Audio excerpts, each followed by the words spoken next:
Hello and welcome to view point. International అంటే అంతర్జాతీయంగా నేరాల న్యాయస్థానం ఒకటి ఉంటుంది కదా. ఆ న్యాయస్థానం అంటే అది ఐసీసీ అంటారు దీన్ని. అది జారీ చేసిన అరెస్ట్ వారెంట్ నేపథ్యంలో ఐక్యరాజ్యసమితి సర్వసభ్య సమావేశానికి అంటే యుఎన్జిఏకి హాజరైతే అరెస్ట్ చేస్తామంటూ న్యూయార్క్ మేయర్ జోహ్రాన్ మమ్దాని చేసిన వ్యాఖ్యలపై ఇజ్రాయెల్ ప్రధాని బెంజమిన్ నెతన్యాహు తీవ్రస్థాయిలో విరుచుకుపడ్డారు.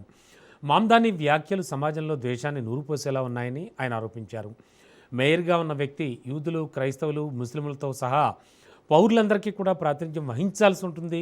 వివిధ వర్గాల మధ్య వైషమ్యాలను రెచ్చగొడుతున్నారు అలాంటిది అంటూ విమర్శించారు. అయితే ఫాక్స్ న్యూస్కి ఇచ్చిన ఇంటర్వ్యూలో నెతన్యాహు మాట్లాడారు.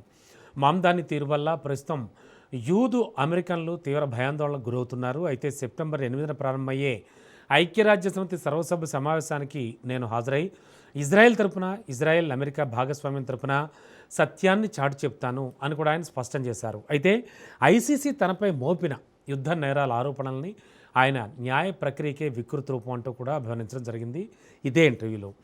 ఇక ఆ కోర్టుకు ఇజ్రాయెల్ లేదా అమెరికాపై ఎటువంటి అధికార పరిధి లేదని, అది ఒక కంగారు కోర్టు అని ఆయన కొట్టిపారేశారు.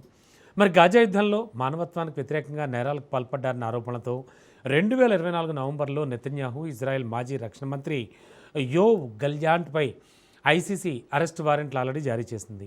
అంతర్జాతీయ చట్టాలు అందరికీ సమానంగా వర్తించాలని, ఈ వారెంట్ని తీవ్రంగా పరిగణించాలని మమ్దాని పేర్కొనగా, నెతన్యాహు అరెస్ట్ కాకుండా చూస్తామని డొనాల్డ్ ట్రంప్ కూడా హామీ ఇచ్చారు. అయితే గాజాలో జరిపిన మిలిటరీ చర్యలపై వచ్చిన అన్ని ఆరోపణల్ని, ఐసీసీ పరిధిని ఇజ్రాయెల్ ఇప్పటికే తోసిపుచ్చిందని చెప్పాలి.